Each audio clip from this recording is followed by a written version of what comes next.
چلیے بسم اللہ الرحمن الرحیم۔ یہ کتاب علامہ ابن حاجب کی ہے اور انہوں نے علم نحو میں یہ ایک کتاب لکھی۔ ایسی کتاب ہے جس کے الفاظ بہت ہی مغلق ہیں۔ اس کی عقدہ کشائی میں بڑے بڑے ماہرین فن نے حصہ لیا۔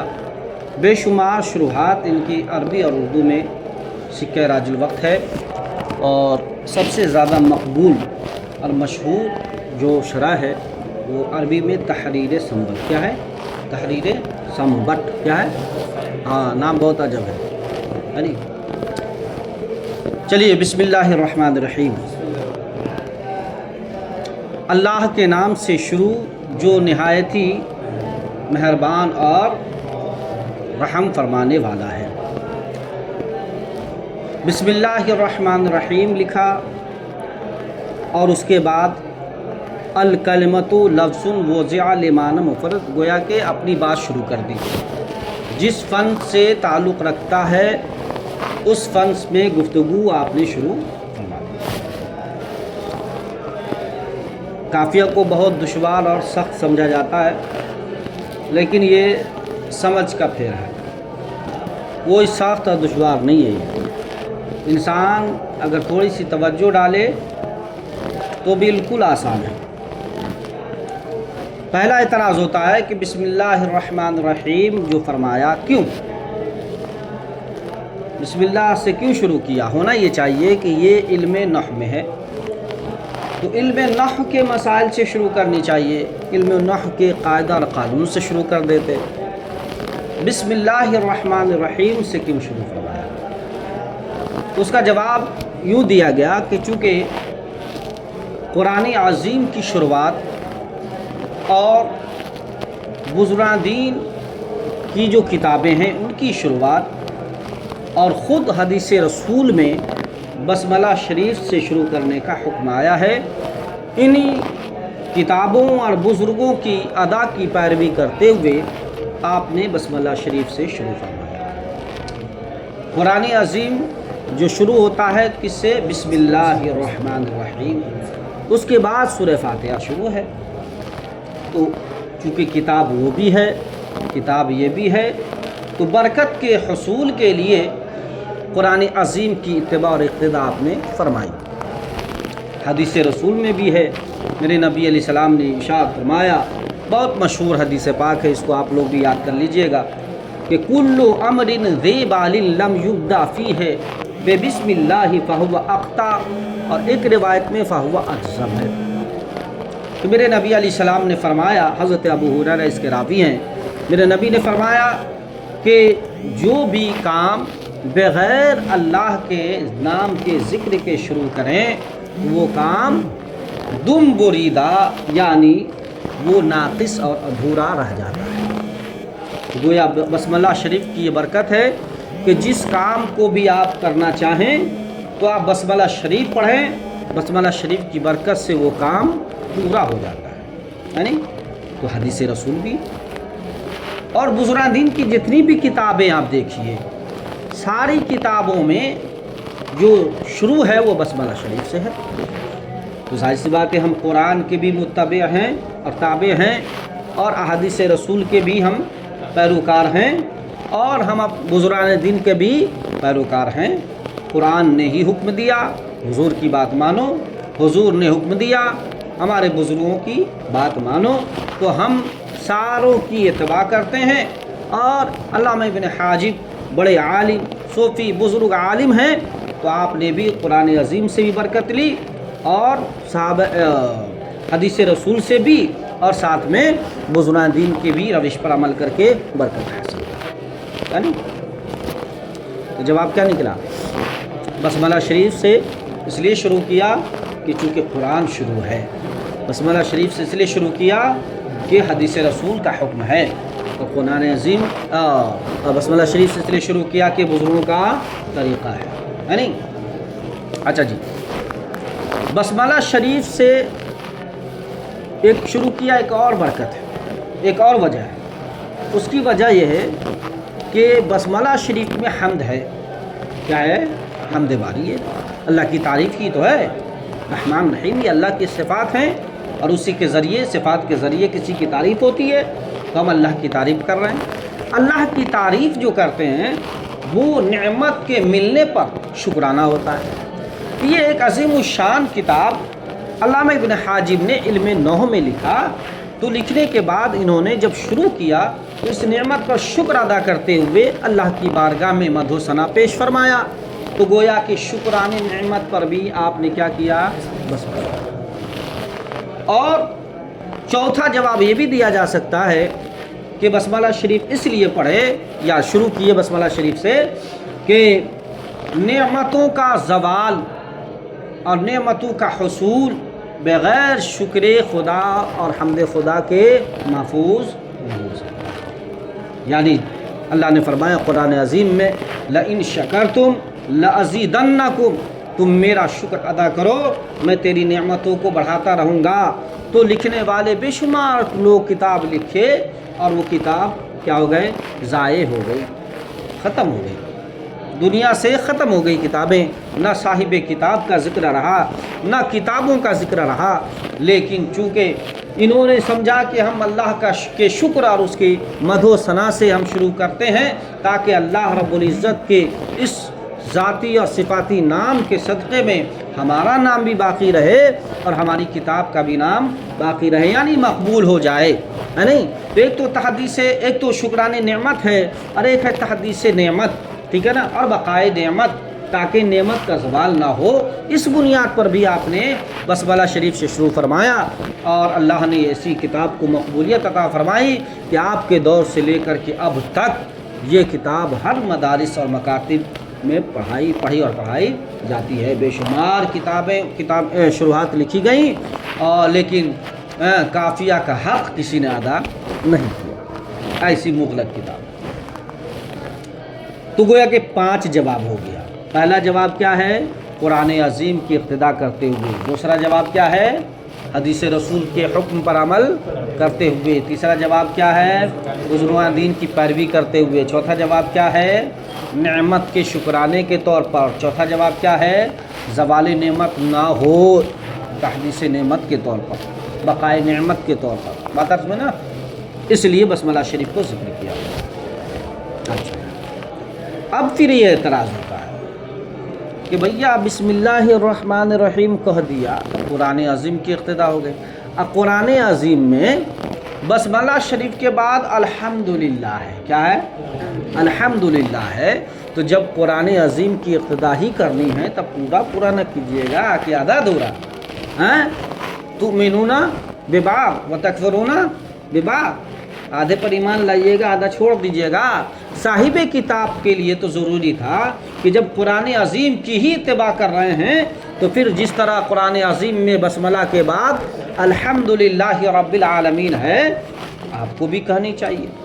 دوسری بات، جس طرح قرآن حدیث رسول میں بسملہ شریف لکھنے کا حکم ہے اسی طریقے سے الحمدللہ کے بارے میں بھی حدیث ہے، یعنی حضور اللہ کی مدح و ثنا کے بارے میں بھی حدیث ہے۔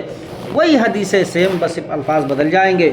کل امر زبال لم یبدا فیہ بحمد اللہ فہو اخطاء، کہ ہر وہ کام جو بغیر اللہ کی مدح و ثنا کے شروع ہو تو وہ کیا ہے؟ دم بریدہ، یعنی ناقص ہو، ناتمام۔ تیسری بات، آپ بزرگان دین کی اقتداء کی بات کرتے ہیں، پیروی کی بات کرتے ہیں، آپ بزرگان دین کی کوئی بھی کتاب اٹھا لیجئے، ساری کتابوں میں اللہ رب العزت کے نام کے ساتھ ذکر ہے اور اس کے بعد اس کی مدح و ثنا ہے۔ تو اس لحاظ سے نہ تو آپ قرآن کی اقتداء کر پا رہے ہیں، نہ حدیث رسول کے حکم پہ عمل ہے، اور نہیں تو بزرگان دین کی پیروی ہے۔ ایک روایت میں، ایک بات میں تو آپ سب کی پیروی کر رہے ہیں اور دوسری بات میں کسی کی پیروی نہیں۔ تو کہا سنو، اس کے جواب بھی 3-4 بلکہ 5 ہیں، لیکن ہم صرف 3 دیں گے۔ پہلا، کسر نفسی۔ کیا ہے؟ کسر نفسی۔ کسر نفسی کا معاملہ مطلب مفہوم یہ ہوتا ہے کہ اپنے آپ کو کم سمجھنا، ہر معاملے میں ہر کسی کی لیول تک اپنے آپ کو نہ سمجھنا، نہیں سمجھے؟ یہ مفتی ہم بھی ہیں اور مفتی نظام الدین صاحب بھی ہیں، لفظ افتاء میں تو برابر ہیں لیکن علم و فقاہت میں برابر نہیں ہیں، تو ہم ہر معاملے میں ان کی اقتداء نہیں کر سکتے، نہیں سمجھے؟ رے پگڑی وہ بھی باندھتے ہیں تو پگڑی ہم بھی باندھ لیں گے، یہ ہوگا۔ جبہ وہ بھی پہنتے ہیں تو جبہ ہم بھی پہن لیں گے، فتویٰ وہ بھی دیتے ہیں تو فتویٰ ہم بھی دے دیں گے، لیکن یہ جزئی باتوں میں اشتراک ہے، کلی باتوں میں اشتراک نہیں ہے۔ مفتی نظام الدین صاحب کو جو جگہ ملے گی وہ جگہ ہمیں، یعنی اگر کوئی بلاوے ہم دونوں کو تو ان کو جو حیثیت ملے گی وہ حیثیت ہمیں نہیں ملے گی۔ تو اب کیوں نہیں ملے گی؟ کیوں؟ اس لیے کہ ہم اپنے آپ کو ان کے مقابل ان کے مانند نہیں سمجھتے ہیں، ہے نہیں، یا ہمیں لوگوں نے ان کے مانند نہیں بٹھالا، ٹھیک ہے نا؟ تو کسر نفسی کا مطلب ہوا کہ اپنے آپ کو کم سمجھنا، دوسرے کو فوقیت دینا۔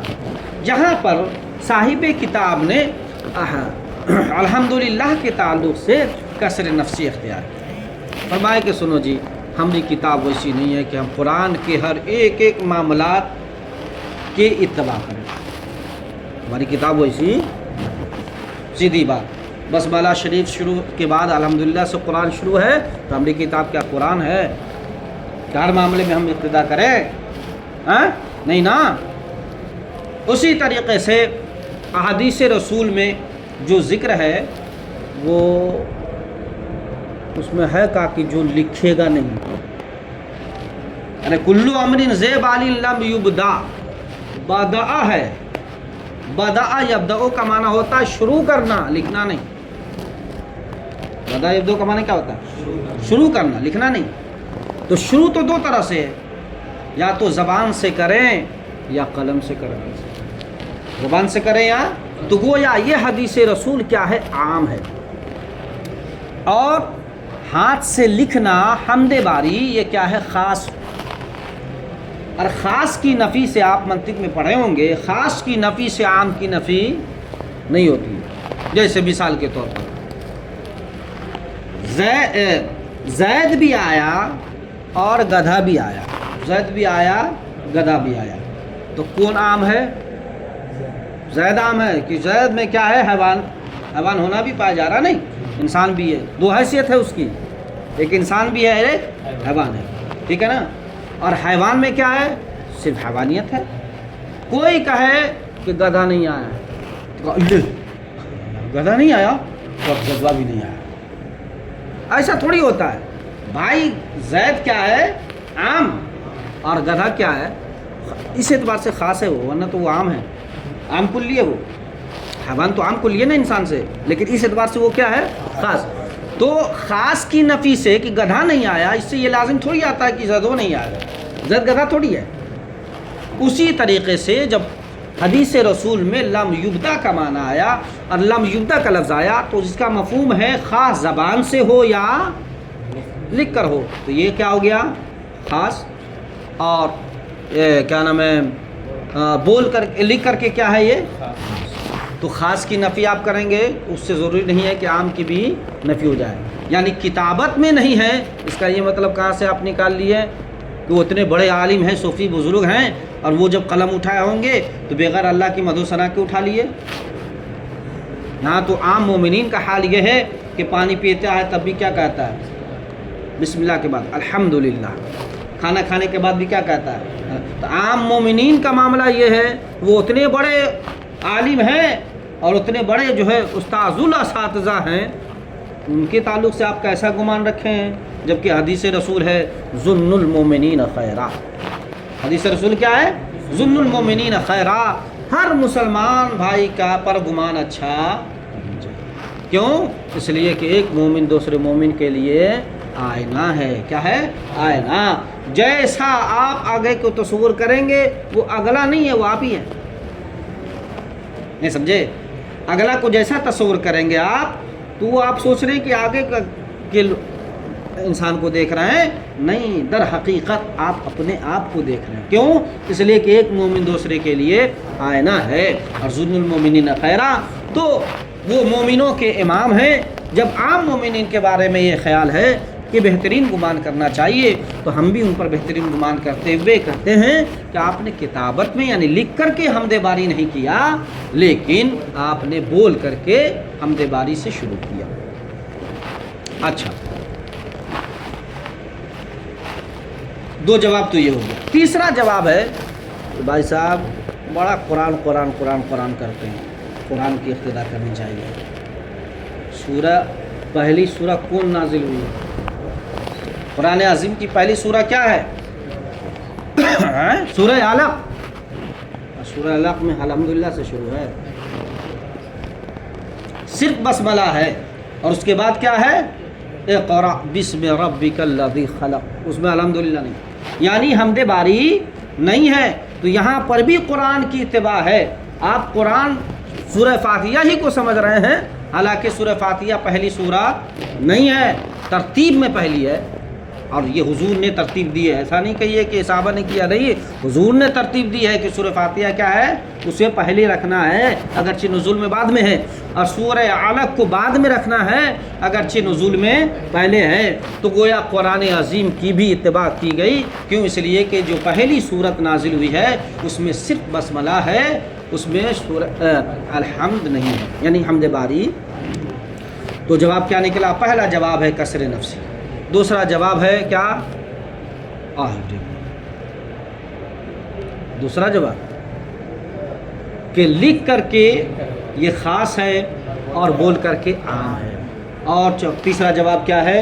کہ قرآن عظیم کی اتباع ہے، کیوں؟ اس لیے کہ سورہ اقرا پہلے نازل ہوئی ہے، اس میں جو ہے حمد باری نہیں ہے۔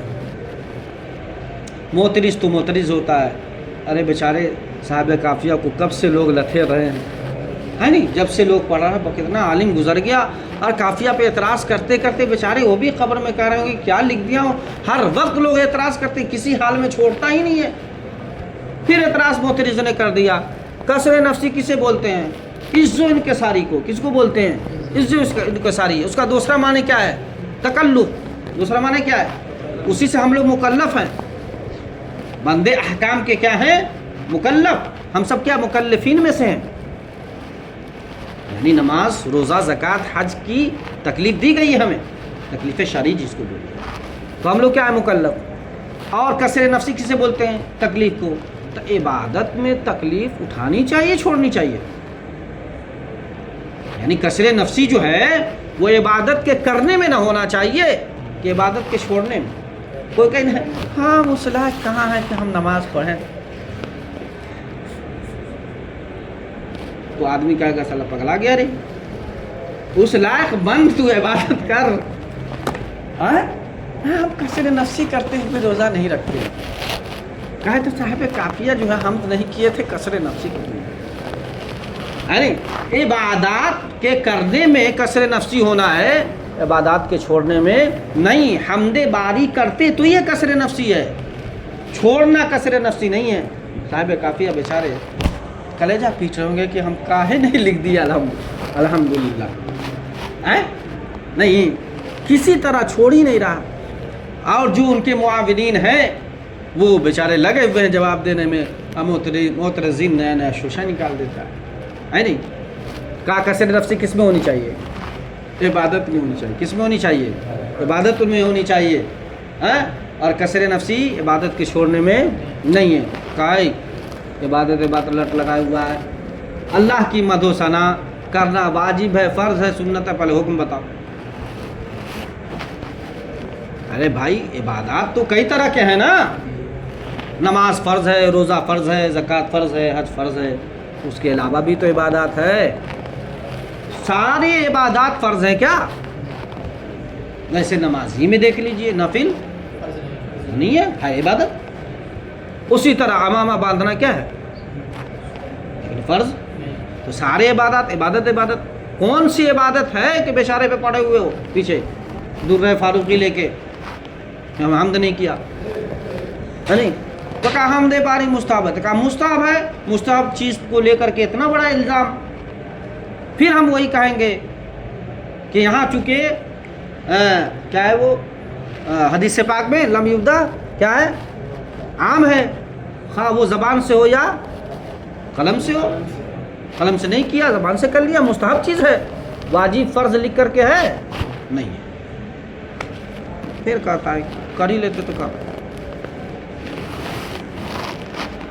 پھر اعتراض ہوتا ہے نا، پڑھ ہی لیتے تو کیا ہوتا ہے، اتنا بڑا عالم رہ لے رہا ہے، دور کا نفلے پڑھ لیتے تو کیا دقت ہے بھائی، اتنا بڑا عالم ہے، بولتے ہیں نا تقادت ظلم المؤمنین، مسلمانوں پہ اچھا گمان رکھو، کیے ہوں گے، کیا کیے ہوں گے، کاتب نکال دیا، کیے ہوں گے کاتب صاحب، ہاں جو نسخہ لکھتا ہے نا تو جلدی میں بسم اللہ لکھ دیا، شروع کرتے لکھے ہوں گے، کاتب نکال دیا، تو کہا ظلم المؤمنین خراب، بھائی ہو گیا، مسلمانوں پہ اچھا گمان کرو، لکھے ہوں گے کاتب، الکاتب کالحمار، کاتب جو ہوتا ہے کیا ہے، گدھا کی طرح ہوتا ہے، چٹا کے پاس ٹائم نہیں رہتا تھا، کچھ الفاظ حذف کر دیتا ہے، تو سمجھیے حمدے کو کیا کر دیا، وما علینا